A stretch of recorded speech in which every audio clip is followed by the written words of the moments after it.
Good morning, everyone. Thank you so much for joining us today. My name is Colin Beasley. I'm an ATC board chair.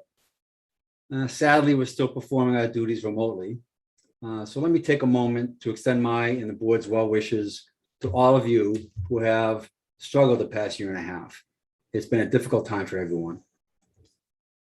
And let me acknowledge right up front all of the ATC employees, partners, and friends. Despite the incredibly challenging circumstances of the last 18 months, the Conservancy remains strong. And our work to advance the ATC mission remains unchanged. It's been a long 18 months, and folks have shown both their resiliency and their fortitude.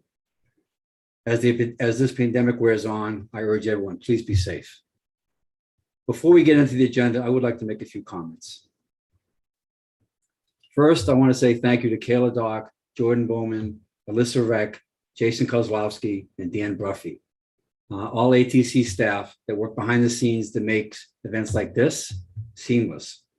Thanks to all of you. I really appreciate it. Second, I'd like to say thank you to Ed Guyot and Ambreen Tariq, two board members who are departing. You know, lately I've been thinking about different people, how different people can inspire us differently in different ways. And it's through this lens that I would like to provide a tribute to these two volunteers. First, Ed. Ed was at the first official meeting I had with the ATC. It was with him and Ron Tipton, who was the executive director at the time, right here in my hometown. And from that moment, Ed has been a confidant and someone I could always rely on for history lessons, coaching, and advice.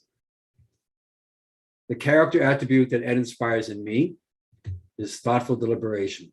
Anyone who knows Ed knows his very demeanor is purposeful and contemplative. I have appreciated his counsel, and while the board will surely miss his presence, I will not miss his coaching. He's in my address book. And Ian Breen. As I have said, Ian Breen's experience are beyond her years.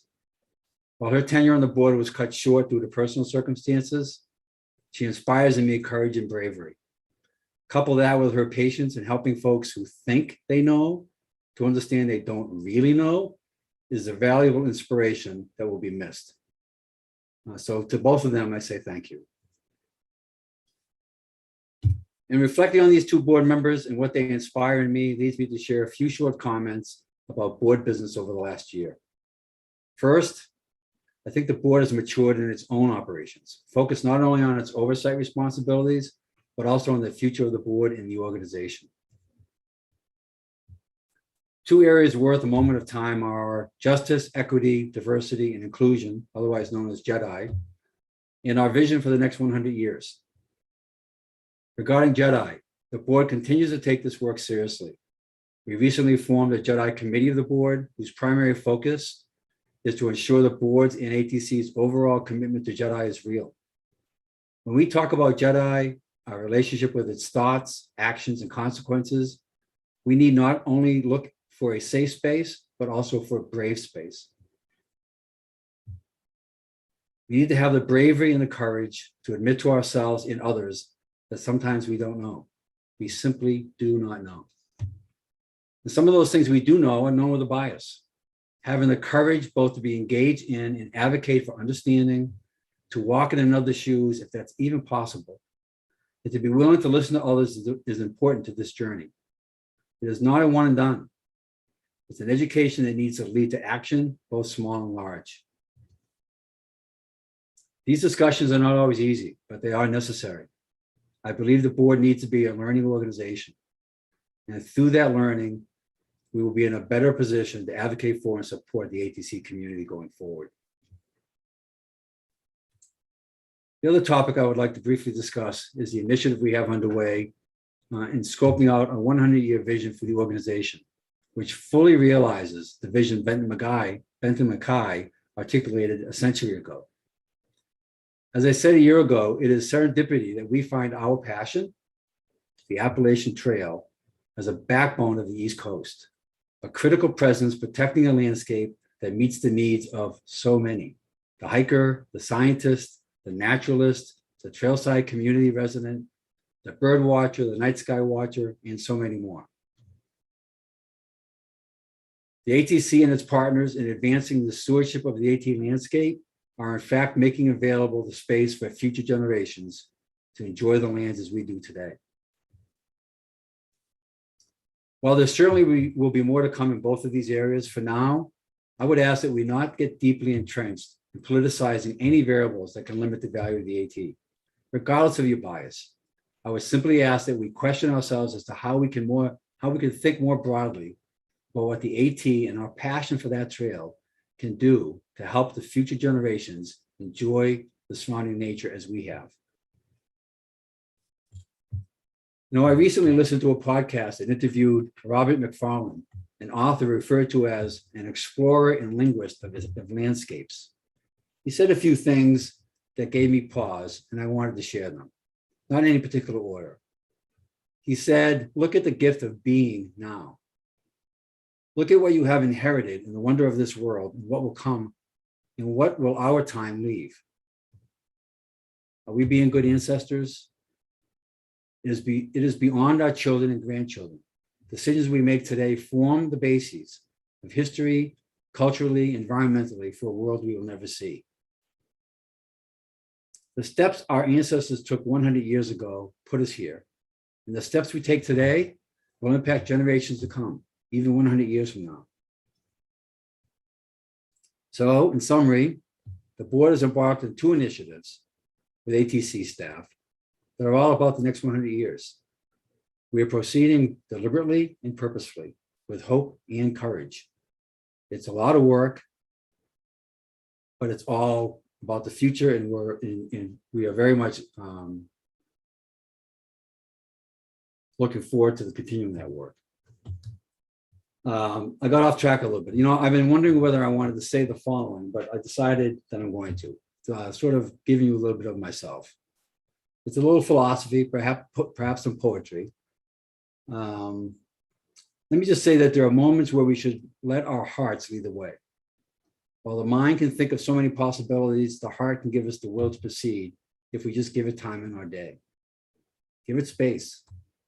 Remove your smart watches, walk away from your smart appliances, your PCs, your phones, your earbuds. Sit still, preferably in the woods, any woods. Let the stillness of the woods settle the frantic pace of your life and listen to your heart. I think it's through the heart and the passion that we have in the AT, for the AT, that can lead us into the next 100 years. With each succeeding year, I am more and more in awe of the passion and capacity of the ATC staff and their volunteers. Being a part of such an organization is often very humbling to me. This is my 3rd year having the honor and privilege to address you in this capacity. I personally feel proud of what the board is accomplishing, but more importantly, of what the ATC staff is accomplishing, both in the daily pursuit of the ATC's valuable mission, as well as the envisioning of a future for the AT and ATC that continues to execute on Mackay's vision. Broadening the relevance of the AT is putting front and center the importance of the AT and ATC to a number of constituencies. Balancing the demands of today while thinking through and taking action for tomorrow can be a stress-filled challenge. But I do think that it's one the ATC staff and the broader community is really accepting.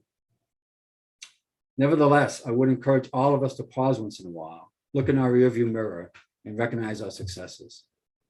They are many. And to that end, like last year, and I promise every year that I have the honor and privilege of being on the ATC board, I would like to say thank you. Thank you to our membership for entrusting the organization with your confidence.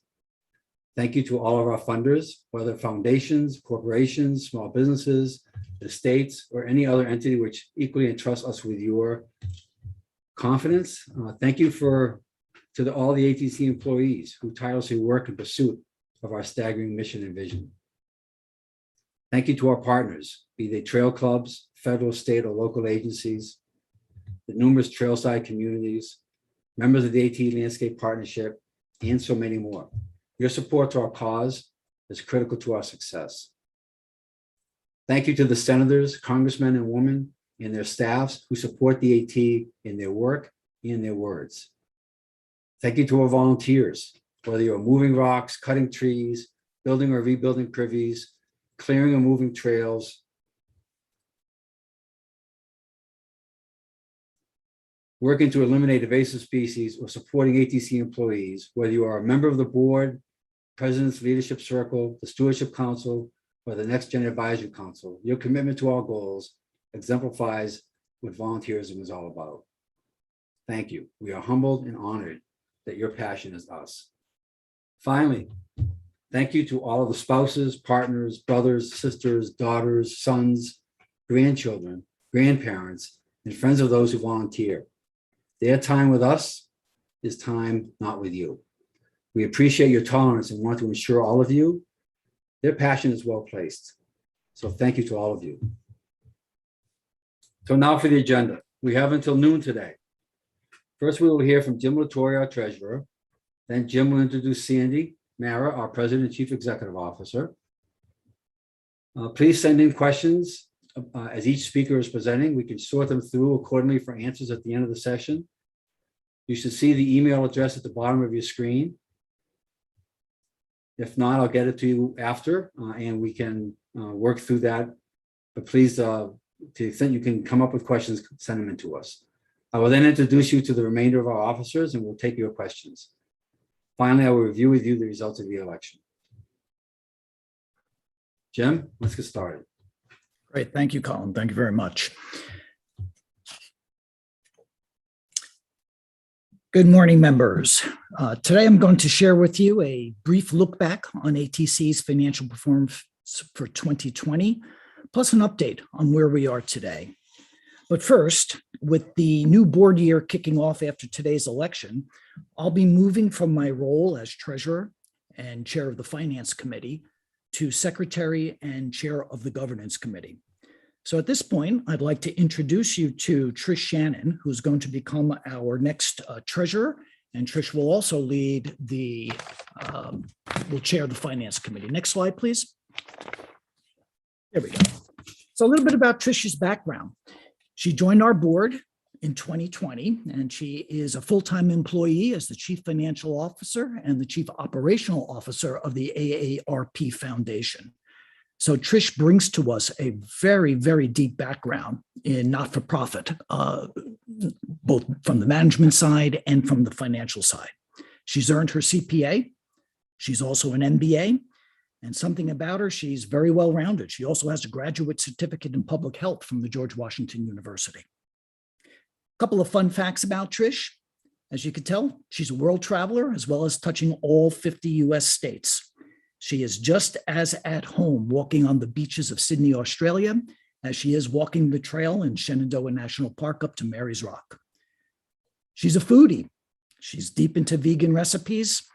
And sadly, I have not been able to convince her of the wonders of Mountain House chili after a long, cold day of backpacking. So please welcome Trish when you see her. We're in very, very good hands. Next slide, please.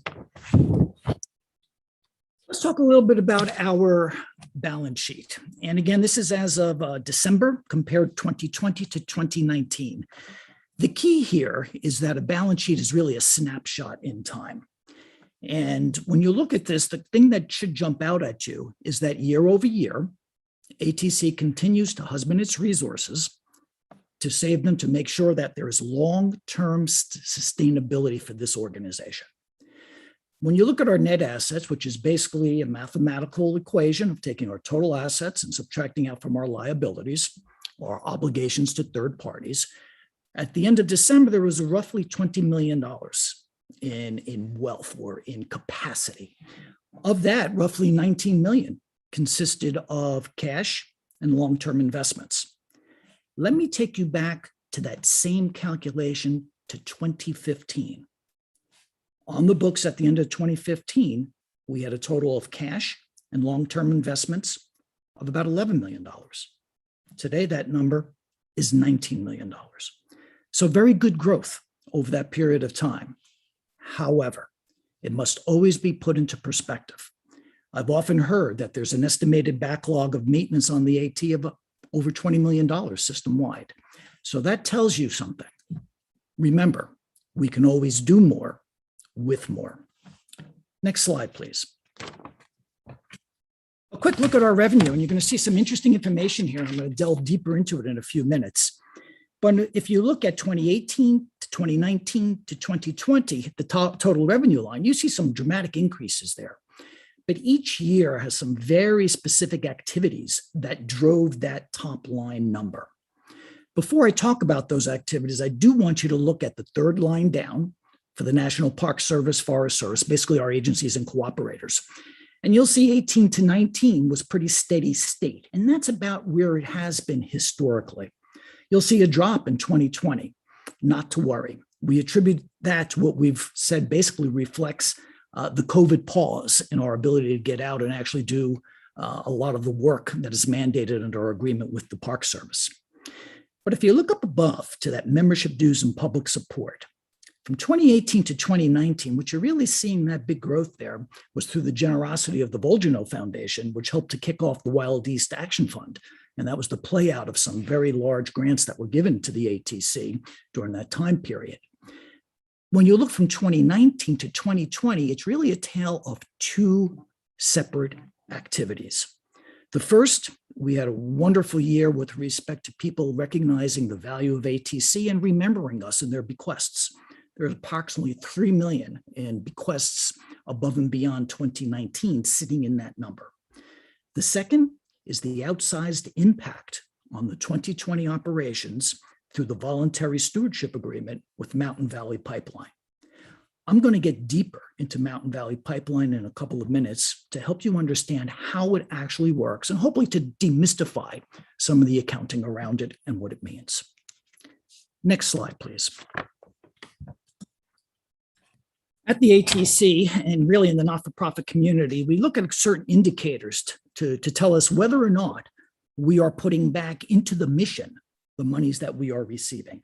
And for an organization, a membership organization similar to the ATC, we have traditionally used a benchmark of putting 75 to 80 cents on the dollar back into all program services. We recognize that in any growing organization, you have to have administrative matters in hand, and that does take an investment. So we're shooting for that 75 to 80% criteria. We hit it both in 2018 and 2019. In 2020, again, the outsized impact of MVP pushed us into the 86% range. Who knows, maybe a long-term goal is that the ATC sets its sights on being an 80+ organization in terms of dollars, cents on the dollars that go into our program services. Next slide, please. One thing the board does watch is to ensure, even in the tough times, and let me tell you, last year with COVID and was a tough time, as was the beginning of this year in many, many different ways. The board is always watching out to make sure that management has a bucket of money, the sort of what I'll call the stormy weather fund. Can we get through in lean times? So you see here, this is right out of the footnotes to the financial statements. So this information has been audited by our independent public accountants, that we've actually had a pretty good growth year over year in net assets that would be available to us should we need them within a one-year period. That those assets that we can liquefy fast enough to be able to cover shortfalls in either agency or cooperator funding or in membership revenue or in our targeted growth around grants and contributions. So overall, I think a pretty healthy outcome for 2020. And quite frankly, a lot of that results I attribute to very strong management activities on the part of Sandy, the Chief Financial Officer, and the entire leadership staff of the ATC. They really focused on what needed to be done during the pandemic, and they got it done. Next slide, please. At this point, let's talk about MVP. You've heard us call it a voluntary stewardship agreement. From an accountant's point of view, this is a private, donor-restricted gift. So what does that really mean? Private meaning there's no quid pro quo. It came from an entity, just like you or me, although very much larger, passing a gift on to the ATC. By gift, that means there's no quid pro quo. ATC doesn't have to do anything to receive this funding, okay? Donor restricted means that the giver, MVP, the donor, has placed very specific requirements on where those funds may be spent and how they may be spent. And specifically here for the MVP, these funds must be spent along a land corridor in Southern Virginia and West Virginia, as well as the adjacent communities that have been impacted by the pipeline, okay? But like all private donations, yours and theirs, we may not disclose any of the terms. They are confidential unless approved. So the information I'm giving you today has been approved by both Mountain Valley Pipeline and our joint partner in this, in the voluntary service agreement, the Conservation Fund. Okay, so it's split up in three big buckets. Total of 19.5 million would be the maximum under the arrangement. And you can see the three basic areas: land acquisition and conservation, economic grants to the surrounding communities, and then program administration. Something this large takes a lot of effort to be able to monitor. If you don't know who the Conservation Fund is, you're going to see in a second how the funds flow. But please go to their website and check them out. They're an accredited land trust. They've been around, I think, since 1985. And their goal really is the pursuit of environmental preservation and economic development. And they do it primarily through protecting land and water resources through acquisition. We, the ATC, have worked with the Conservation Fund for, I think, about 20 years. So said another way, they know us, we know them, and we believe they are top tier. Okay. So you can see this is the overall schema of how, from an accountant's point of view, we look at this particular voluntary stewardship agreement. Next slide, please. So what is we've accomplished to date in connection with this MVP agreement?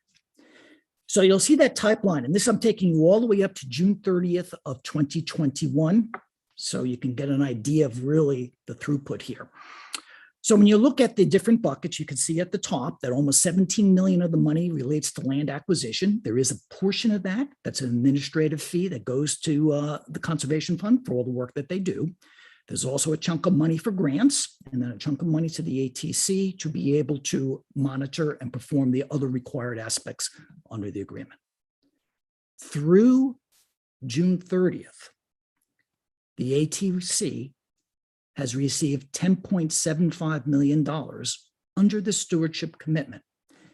The way this money flows is through MVP reaching certain designated benchmarks, milestones. And when I say MVP reaching them, they have designated in the agreement milestones. What's important about that is that there's still 8.7, almost $8.8 million left that they have committed, but there is no guarantee of any kind that that money will flow to the ATC unless those milestones are met. Now, if you go to that first column there that says land acquisition, what you should notice immediately, that as soon as the monies come into the ATC, $9.2 million, they go right out to the Conservation Fund to be able to do that work around identification, negotiation, and acquisition of parcels. The ATC does not keep that money. So there was a misnomer out there, although as treasurer, I would have loved it to be real, that $15 million was going to sit in ATC's hip pocket for things to do. No, but we are doing great things with that money, as you can see. An additional $800,000, almost $860,000 has come through, which ATC does have, and then we turn around through the grants program under the requirements of the MVP agreement. Remember, it's restricted. Have made 9 grants to date out into the communities, averaging approximately $56,000 per grant. Now, many of these communities, $30,000, $40,000, $50,000, $60,000, that is an enormous amount of money in terms of being able to do good works within those communities. As we sit here today, again, as of June 30th, through the Conservation Fund, over 1,600 acres of land have either been outright acquired, fully in negotiation, or under consideration and investigation as we speak. And there's more with the Conservation Fund as they continue to look to pick up those parcels of land, to continue that vision in those two communities, Southern Virginia and West Virginia, of protecting our view shed. All right, so that's where we stand with MVP today.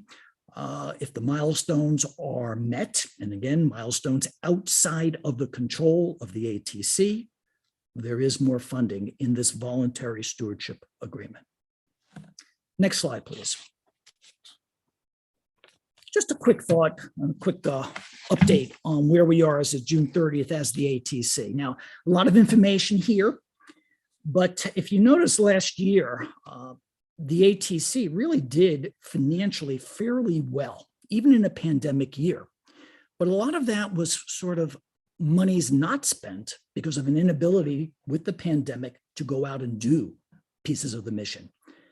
So after very deep conversations with management, your board approved what we call a deficit spending budget. So we said to the ATC, to continue to advance the mission, you may spend up to almost $2 million above what we believe you're going to be able to bring in. And we can do that because we are monitoring that liquidity position and the long-term health and sustainability of the organization. As a not-for-profit, you want to spend money. You want to spend it appropriately on those things that matter to your members. And that's what the ATC is doing, and that's what we as a board monitor. But as we invest in people, in systems, and in processes, we have really been able to get sophisticated in the way we see the information, the financial information of the ATC. So for us, we've started to dabble with this concept of key performance indicators, KPIs. What you're looking at here are a series of KPIs currently under discussion. And we look at these in two ways. One, against the budget itself. And we say, how well are we doing against expectations for the current year from a financial point of view? But we also look and say, are we doing the right things to achieve the mission? So for instance, I said a second ago, total expenses, you can see, which is the fourth line down. As of this point in the year, we thought we would have spent $7 million by now. We haven't. We've spent less. The actual is only $4 million. So there's a $3 million gap. Is that a good thing or is that a not so good thing? Well, it's a mixed bag, right? If you're saving money on areas where it's good to save money, more power to you. But unlike a company, a commercial operation that says lower expenses is always better, not here.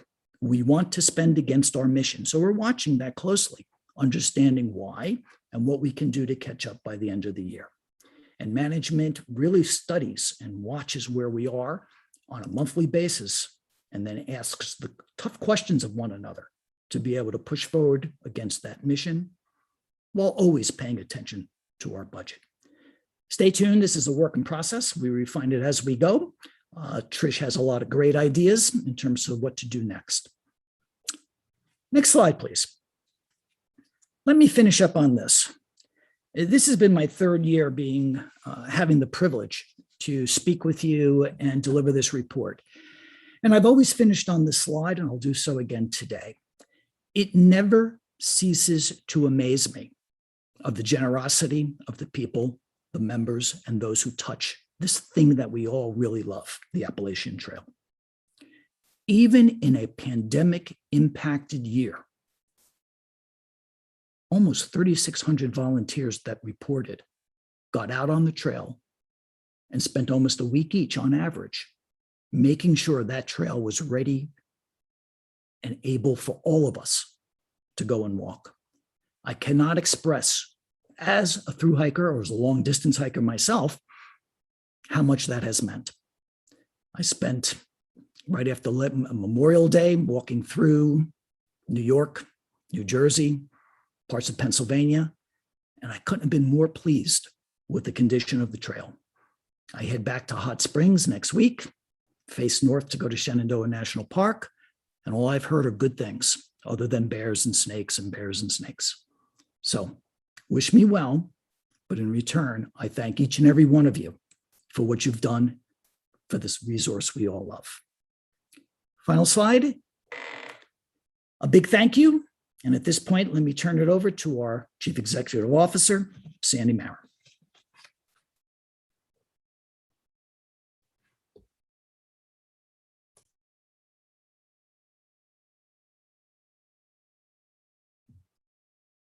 Sandy, you're on mute.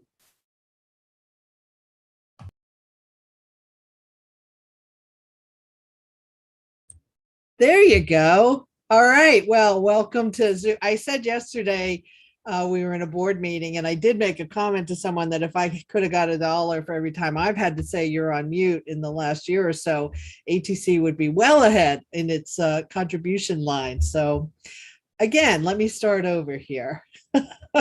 Thank you. And thank you, Jim. And thank you, Colin. And thank you to all of you out there for joining us. I definitely echo Colin's gratitude to all of you in all the roles you play in the broader AT community. Simply put, without you, the Appalachian Trail and the Appalachian Trail Conservancy would not exist. As with last year, we are still connecting with each other, most often virtually. While there was a glimmer of hope this past spring that things were going to significantly improve, we still find ourselves amid an unprecedented global health crisis. However, we also continue to find solace in the out of doors, and both experienced and new visitors are realizing opportunities to connect, learn, and find fellowship on and around the Appalachian Trail. We find fellowship in the experiences that can only be found on the trail. Experiences that are beautiful, inspirational, at times challenging, but almost always uplifting. And that allows us to reflect and find solace, joy, and transformation. We find fellowship in the community that gathers around the trail. As you know, we are a broad community made up of millions of visitors, thousands of volunteers who ensure the trail is maintained and protected, and hundreds of partner organizations, as well as individual activists, legislators, and policymakers who advocate for the AT in a myriad of ways. Our members and donors ensure we have the capacity to keep the dream alive with contributions to fund the work that help us fulfill our mission and advance our vision. And as always, we stand shoulder to shoulder with our agency partners, particularly the National Park Service and the U.S. Forest Service, as we engage in what Wendy Jansen, who is the superintendent of the Appalachian National Scenic Trail, calls the business of perpetuity. We find fellowship in the stories that bind us together, whether it's our trail stories or the stories of those who experienced the trail before us. We all have a story to tell about the AT. In the diversity of stories and experiences, we recognize the trail means different things to different peoples, and in these infinite possibilities, we find beauty and grace. I'd like to spend a few minutes here talking about this idea of grace. Grace on the trail, grace in ourselves, grace in others, and grace in the future. There's a quote from the Reverend Desmond Tutu that I want to share. No one is self-sufficient, and it's not a one-way thing. The generosity of spirit from one side provokes a response in kind from the other side. What this generosity of spirit, or grace, if you will, means in the broader trail community is the proactive acceptance, love, and caring for our fellow human beings, person to person. Our ability to care for ourselves, let alone our fellow human beings, was put to the test in 2020 and continues through today. And self-care and care for each other has never been more important. But many of us found relief in the trail and found there is grace that was missing in our daily lives.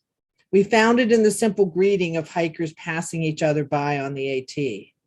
We found strangers made less strange simply because we were all finding something in being on the trail.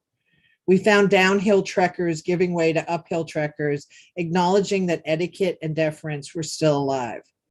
The grace exhibited by individuals on the trail is the type of grace that the ATC and our partner organizations, day in and day out, who manage and protect the trail, seek to embody. So what does that mean for the entire trail community, especially the partnership that keeps the trail an ongoing reality to embody grace? It means cooperation and collaboration must be the continued touchstone on which all of our work and relationships play out. It means that we may have to make tough decisions in an ever-changing world, but decisions can be approached with curiosity rather than skepticism or anger. It means that we may have to take time to educate each other and exercise patience and understanding. These are often the basis of what are called community agreements, which is another way of saying these are the basic ground rules on how we treat each other in common spaces. The word community is right. It's what has grown up around the trail for nearly the past century. This community finds itself tested today, time and time again. In this trail community, I ask that we all embody, display, and expect of each other the grace to make this community strong, resilient, and advancing a common purpose. That is how we will move forward together, mutually sharing a generosity of spirit. And we have much to do as we move forward. In 2021, we celebrate not only the 100th year anniversary of Benton MacKay's vision, which was put to paper in 1921, we also look forward to the century ahead, which will be filled with its own set of challenges. The Conservancy, along with its partners and the broader trail community, will be faced with the monumental task of not only ensuring the trail is around for generations to come, but that the trail's essential values are protected and can help abate some of the greatest threats, environmental and otherwise, of our time. Sounds far-fetched? Maybe. But let's remember that Benton MacKay always envisioned the trail and the Appalachian Mountains to contain solutions to what he called the problems of living. We've partially fulfilled MacKay's vision in building, protecting, and continuously managing the trail. Now it's time to look to the surrounding landscape and communities. We are moving from the mechanics of building and protecting to now maintaining that priceless resource and crystallizing and expounding on the essential values of the trail. Values that include all of the surrounding landscape, everything that it can offer beyond the corridor, the value of engaging in an ever-broadening trail community, and the value of ensuring that all who want can access this public resource for both recreation and stewardship. And just as when MacKay first envisioned the trail, the world needs us to do this work now because the world needs the Appalachian Trail. Let me give you a couple examples. The greatest threat facing humankind is the impact from the changing climate. The AT is already providing climate resiliency and can do more if we can protect more landscape around it. The trail's unique north-south orientation and the surrounding landscape full of healthy, intact, and connected forests help all who call the trail home, two-legged and otherwise, adapt to a warming climate. Whether this means species migrating northward or to higher altitudes, or humans benefiting from the protection of the sources of life, air, water, and land, the AT and its surrounding landscape has a role to play in adapting to climate change. But it goes beyond adaptation. To absorb carbon, the world needs large tracts of forest that can capture and sequester warming gases. The AT landscape is the largest contiguous green space east of the Mississippi River. In the landscape's protection is a fighting chance against climate change. And the good news is that this work is already underway within the ATC. The ATC Landscape Partnership, co-convened by ATC and the National Park Service and comprised of over 100 federal, state, and local agencies, land trusts, and conservation organizations, is working to connect the wild, scenic, and cultural wonders of the Appalachian Trail and its surrounding landscape. The Climate Advisory Group, formed this year, is a group of 20 experts developing the vision for climate resiliency and mitigation across the AT landscape. And the staff of ATC and its natural resource management work is ensuring that the sources of life found across the landscape remain managed and protected. One of our greatest values is the natural beauty of the trail and its broader landscape. The trail has a unique draw for each of us, but many will say it's the unparalleled beauty found across the Appalachian Mountains that pulls us in. Whether it's poorly planned development or other forms of encroachment, these views won't be here if they're not protected. Through the ATC efforts, like the Visual Resources Inventory, the work we're doing with the stewardship donation we got this year, we seek to ensure the natural beauty of the AT remains uncompromised. And as always, at the core is access for recreation and stewardship. The trail has always been a haven for recreation, not just hiking, but bird watching, trail running, artistic endeavors, and other forms. And it's a recreation haven for millions. Ask a person to name any hiking trail, and they will most likely respond the Appalachian Trail. But each of these millions of people who visit the trail is potentially a steward of the AT, a conservationist, an outdoor lover who could give back in some way to the ecosystem which supports their recreation. We seek to ensure that recreational access isn't just about access to the trail and its opportunities, but access to the realm of stewardship that is the responsibility of all of us who love nature. These are the trail's essential values. They define our future strategic priorities, but they also define where we are going as a conservancy. We are assessing, reorganizing, and reinforcing who we are, how we do our work, where and with whom, to ensure that we can continue to do this work no matter what the future brings. We know the trail's essential values cannot be taken for granted. After all, as Mackay said nearly a century ago, the AT is a solution. As the problems we need to solve become bigger and more complex, and as the need to access the trail's benefits and values increase, we know our mission to manage, protect, and advocate for the Appalachian Trail is more important now than ever. Thank you for helping us fulfill that mission today, tomorrow, and for the future.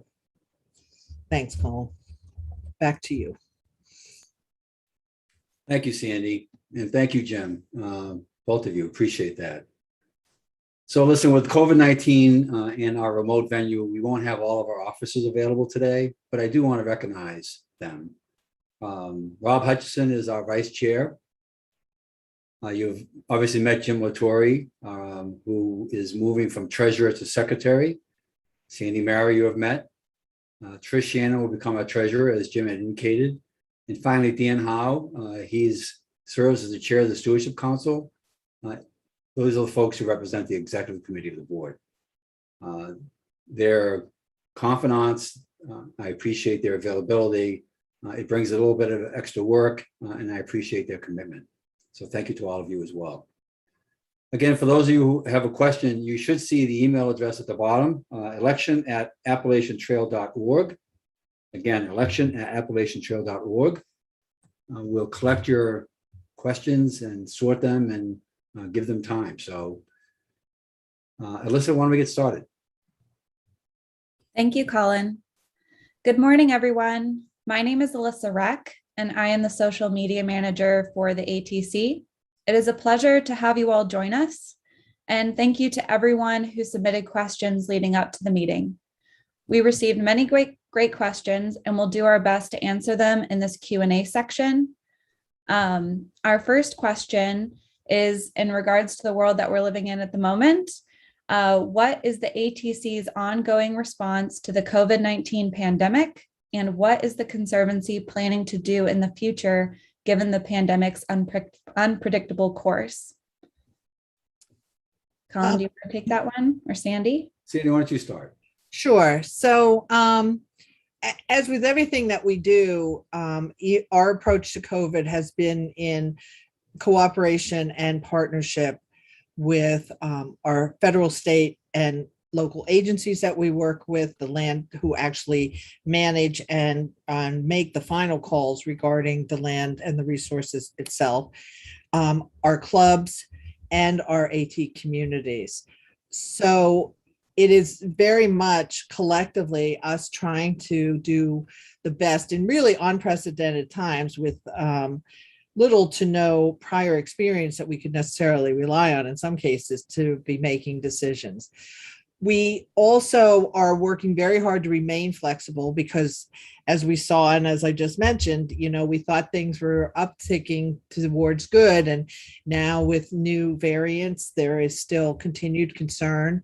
And I think probably most importantly, everything is based on the safety of our staff, volunteers, communities, and visitors. All of our decisions surround that.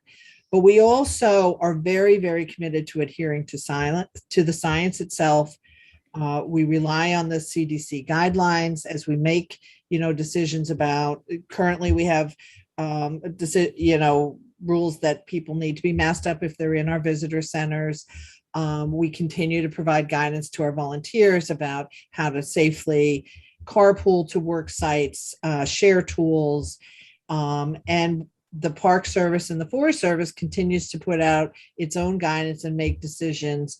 At the moment here, the shelters and privies on Appalachian, so that's on the Park Service lands, continue to be closed. That might be changing, but again, we, at the end of the day, the resource and those final decisions about what's opened or closed within any area of the AT is the call of either the National Park Service, U.S. Forest Service, or in some areas, the state land administrators. Thanks, Sandy. And let me add a couple of things. The board supports the staff work here 100%. I think that they have done an incredible job over the last 18 months, both with respect to communicating the concerns, communicating what we believe to be the solutions, and the board is very happy with what they've done.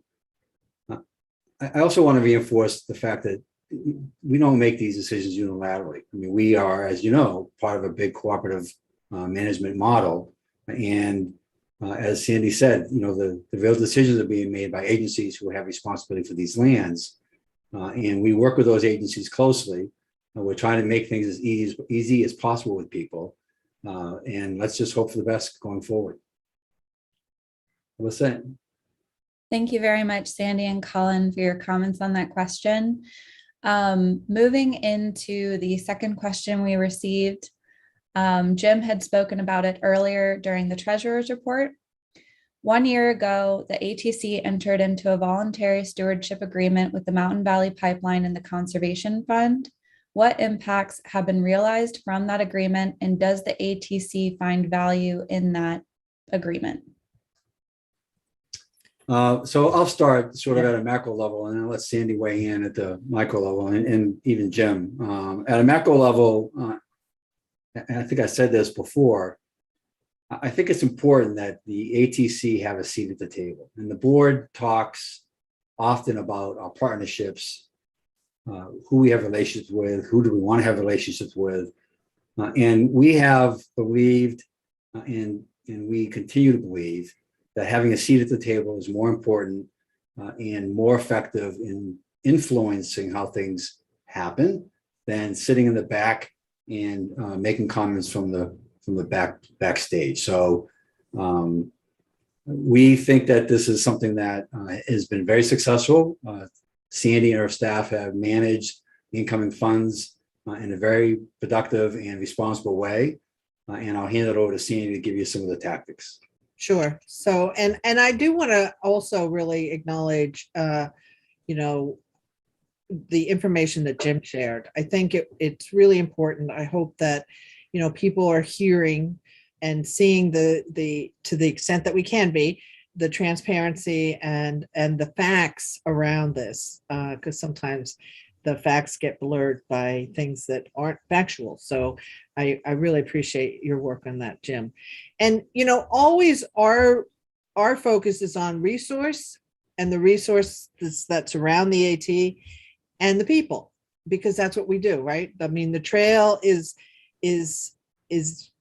because of the people, and people are there for the trail. And this stewardship agreement has really allowed us to make investments in resources and land protection, but also in people. So community capacity that otherwise wouldn't have been possible. We've made over $500,000 investment into local communities in Virginia and West Virginia that have been directly impacted by MVP.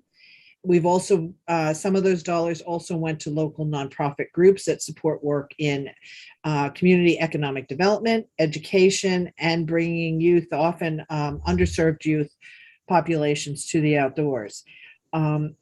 We also have protected lands, and these lands include climate resilient forests and critical and iconic AT view sheds, including what you see looking out from McAfee Knob. So I understand that there's sometimes controversy, and work like ours can often make for strange bedfellows, so to speak. But I am fully committed to that. This was an opportunity that should not have been lost, and I'm very proud that we took this step. And I'm really, proud of the work done to date and hopeful about our future opportunities as well as we continue to benefit from this contribution. Jim? Yeah, I'll just give you a little story on this. So I work on a trail crew, and just before the news was about to break about the agreement, Sandy held a series of meetings with different constituencies. And one of those constituencies was the Stewardship Council. And my crew chief is a member of the Stewardship Council. He's probably right now on this call thinking, where's he going with this? Well, we were up working on Annapolis Rock, and we broke for lunch because the call was during lunch hour. And he doesn't know this, but I was scared to death on how he was going to react. So lunch goes by, I can hardly eat. So a couple of us are sitting at the caretakers. There's a caretaker up there at the bench, and walks in the crew chief. He sits down very quietly and looks at me, and he uses the old adage, well, Jim, sounds like the ATC made lemonade out of lemons. And then he made me clean the privy. But besides that, so that was confirmation to me, because as insiders, right, you've got 3 insiders speaking to you right now. We always hope that the board acts as the governor, right, over management. That's a key role the board plays. But do we always get it right? We don't know. And there's this greater community out there. Everybody has a view. So I wanted to get validation from somebody that I trust and respect about their view as to what this agreement really was about. And so it was a big sigh of relief. And I did clean the privy as a result. But know that the circumstances, ATC did really do its best to understand how we can then take this restricted gift and do the best we can in the communities most impacted. Back to you. Thank you so much. I can't imagine cleaning a privy on a hot day. Just does not sound like fun, but I'm sure the people really do appreciate it. And speaking of the people and the Appalachian Trail being the people's trail, the most recent census tells us that the nation is diversifying faster than we all predicted. And in fact, the AT is close to 2/3 of the nation's population. So it does have that close proximity to large populations of people. How is the ATC ensuring that the organization and the broader trail community is diversifying as well? Sandy? So those of you who have been paying attention and following, we have in the last few years solidified, we've been working towards greater relevancy and understanding that creating a more diverse environment would absolutely is necessary for the health and well-being of the trail and its communities. But our commitment to justice, equity, diversity, and inclusion, I think, has really sharpened and become also all-encompassing of everything that we do as an organization. And it really is geared towards aspiring to cultivate greater strength and resiliency within and beyond the organization as we work to do this very complicated management and protection efforts around the AT. And part of this, as we've been going through this process, is that we recognize that as an organization, we have to make sure we're ready and that we're educated, prepared, and have created a welcoming environment in order to move towards this larger goal. So right now, our efforts really do continue to be somewhat inward focused, as we have, as Colin said in his opening, we've had and continue to have some hard conversations internally about what we know, how we act, and where we need to improve. And to help us through these conversations, instead of us just talking among ourselves, we are bringing in a diverse set of teachers that are not currently reflected in our staff, that really are helping us along this journey. And we're making sure that as we devise strategies towards creating a more diverse ATC, whether that's through our hiring practices, our board recruitment practices, how we communicate out, who is communicating, and who more and more become the face of ATC through our social media and our publications. As we look towards creating a more diverse ATC, that the strategies, the plans, the devices to do so, again, are not just being created in a vacuum of the current, this moment ATC, but being co-created by bringing people to the table who are willing and offering to help us do this just critical and necessary work. Thanks for that, Sandy. And I would add from a board point of view, I think it was a year ago where my comment was, I thought the staff was way ahead of the board. The board has done an immense amount of work over the past year and is working closely with staff on the JEDI initiative. But as I said in my opening remarks, action is equally important to demonstrate progress. The board is working on its practices, specifically the nominating committee practices, how we are assessing the skill sets required in the organization, making sure that that practice has a lens of JEDI in it. And we are actually in the process of working diligently on board cultivation, again, with a JEDI lens. I think what we need to be doing, and the folks who are working on this within the board are looking towards, what's the 5-year view of how the board should be looking. It's not just what skill sets you need, but it's the whole body of what are the representations and the experiences that are sitting around the table, and we're going to continue moving in that direction.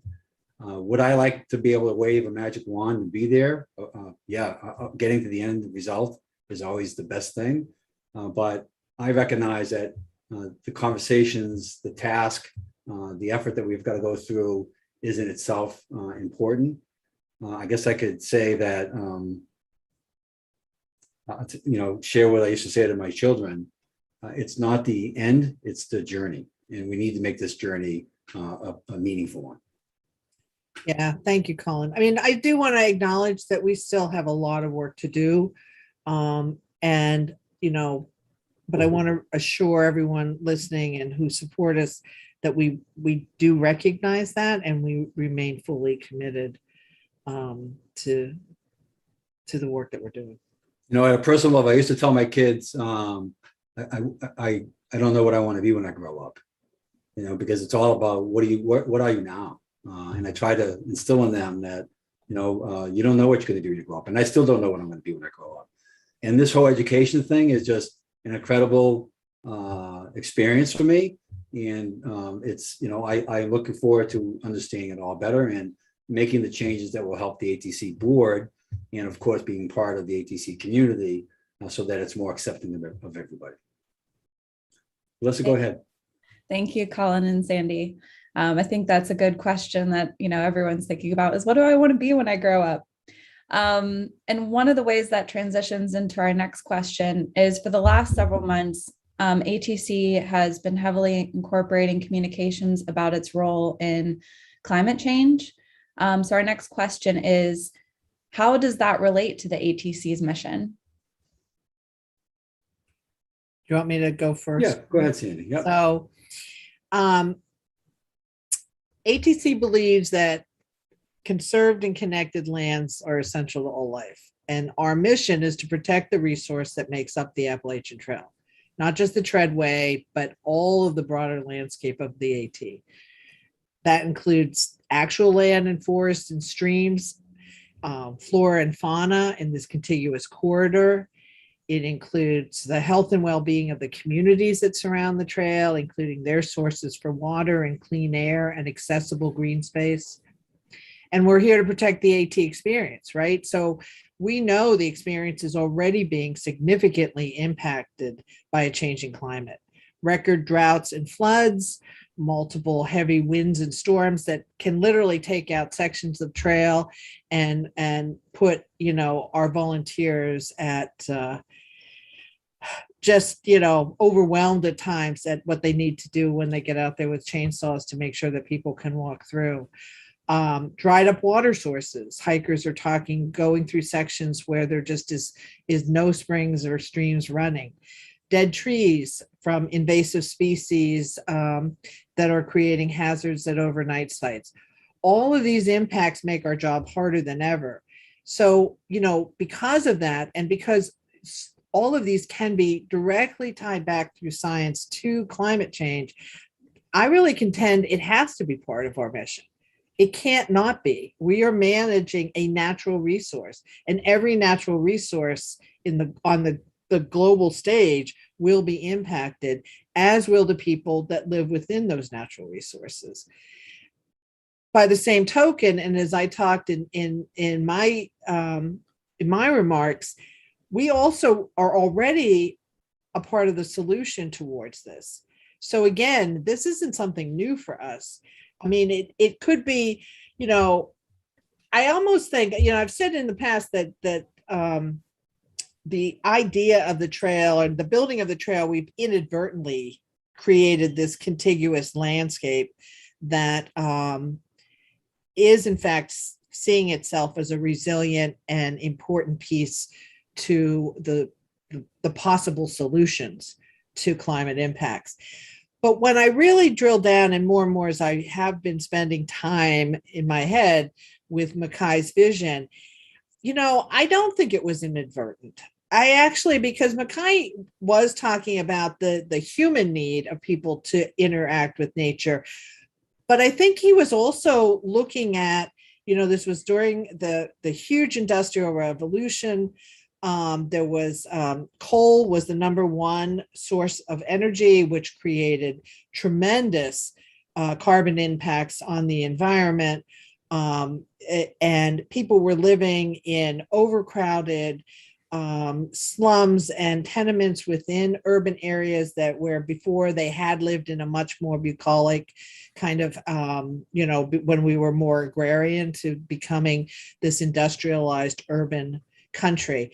So it really wasn't inadvertent. Even then, he understood that this protection of this landscape, this Appalachian mountain landscape, could in fact not only protect the human experience, but also the very essence of life, of water and air and green space. So this isn't anything new. I think we're maybe talking about it differently. The science has matured tremendously, and it is absolutely a conversation that's growing on the national and international stage. But I contend this has always been part of what we do. I don't have much to add. I think that's right. I mean, as I indicated, serendipity. I mean, the Appalachian Trail has proven to be a backbone of a material and environmental advantage to the East Coast. And our mission to protect that trail evolves. It went from a footpath all the way up to now, we think about a viewscape. So what does all that mean? And we've been building policies for years around how initiatives should be traversing the trail. And all of that is just an evolution of our protecting the trail and its experience for the hiker and all those others who are using the trail. So I think it's just a natural evolution. Thank you, Sandy. Thank you so much, Colin. So speaking of how much work and effort volunteers put into the trail, they are often referred to as the heart and soul of the AT as well. Our next question states, as a volunteer, I view stewardship as a key component of the ATC's strategic plan. What is the future of AT stewardship during and after the pandemic? So I'll start. I mean, Sandy, you can get into the details, and Jim, who is a volunteer on the trail himself, can talk a bit about it. Volunteerism is what we're about. I mean, we could not do what we do today without volunteers. We would not be where we are today without volunteers. I mean, when you think about where we've come from being a footpath to a corridor and how that all played out, just look at it from 1921 into 1968 and how that process went through where we finally ended up with a National Systems Trails Act to where we are today, thinking about the view shed and the broader point of view of how we protect the trail, as we talked about in the previous question. This is all about volunteers. I mean, whether it's volunteers at the board level or the stewardship council level, the next gen, folks who are working on the trail every day.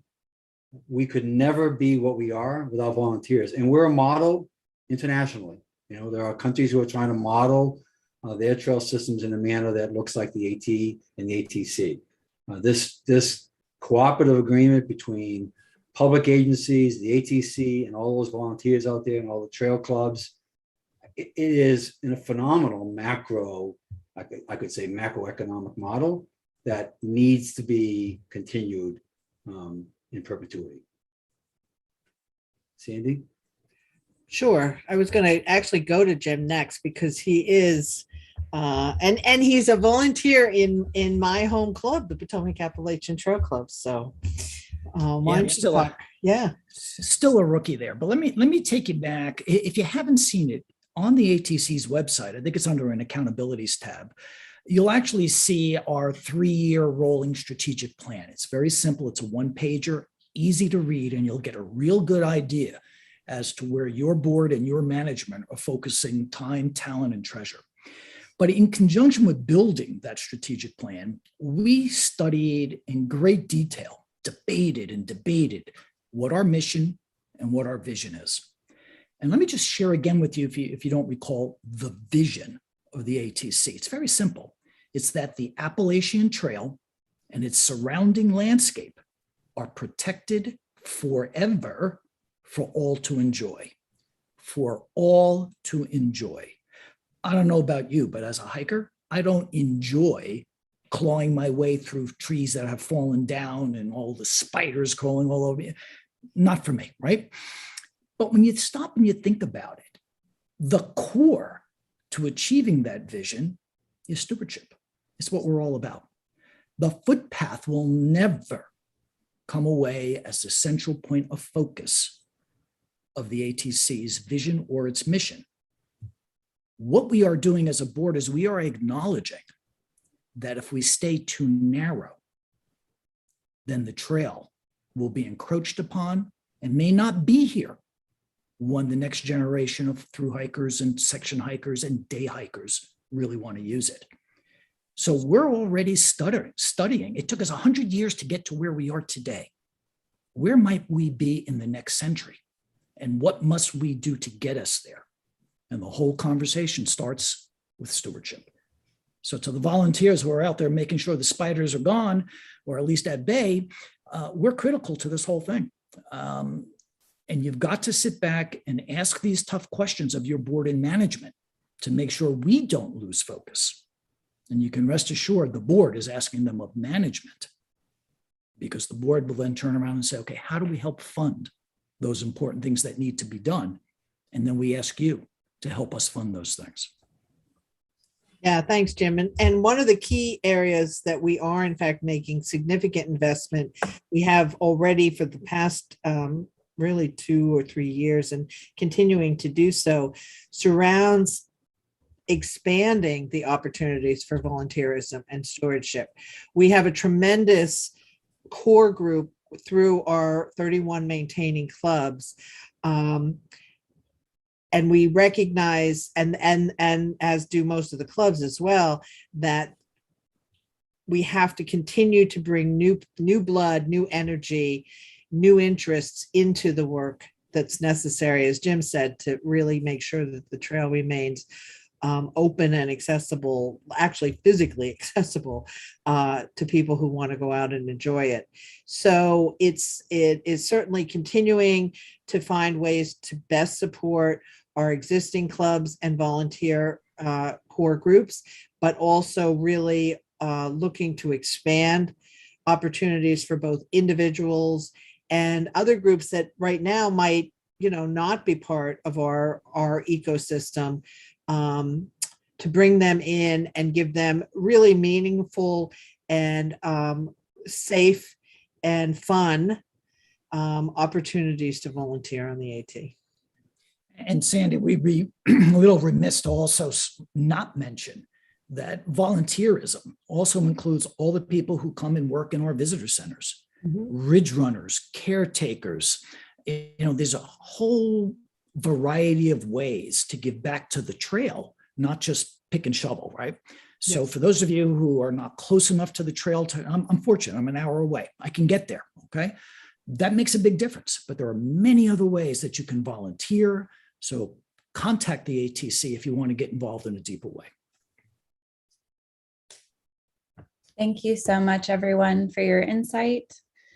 So we're coming up on the last 5 minutes of the Q&A, and I really want to get to these last two questions, which are really important.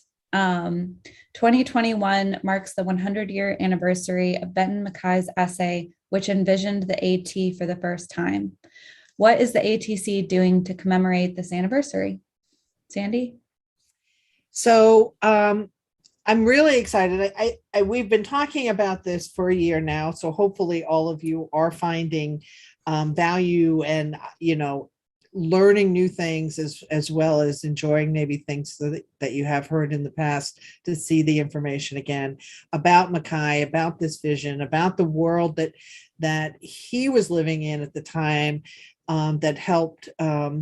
That really this idea was in response to, and as I said before,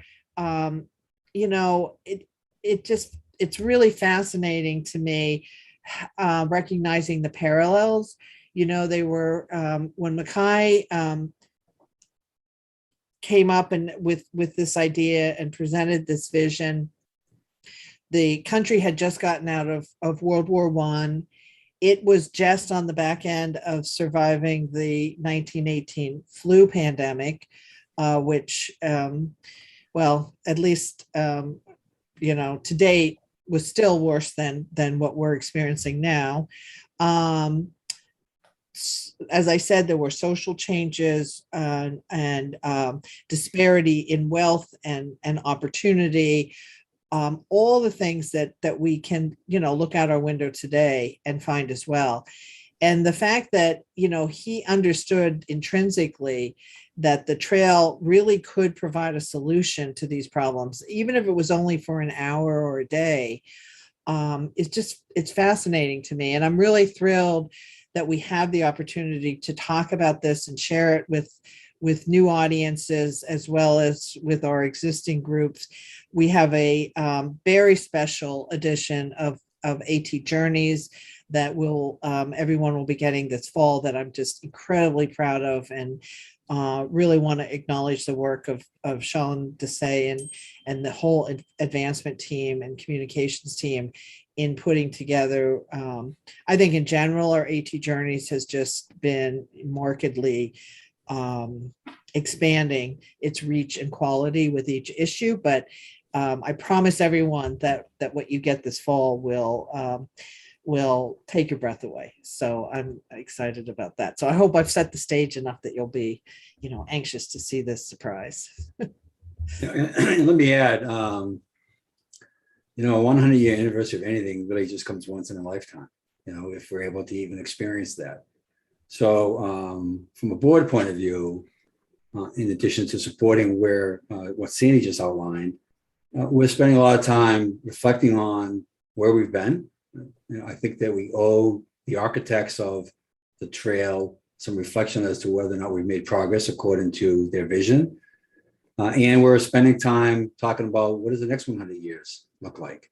Because this is something, that is perpetuity, and it is our responsibility. We are fortunate as a board, as an ATC staff, as volunteers, to actually be living in the moment of a 100-year anniversary of an incredible accomplishment. And in that accomplishment, as we reflect upon where we've come, I think we have an obligation to talk about where we want to go. And there's no better, more important,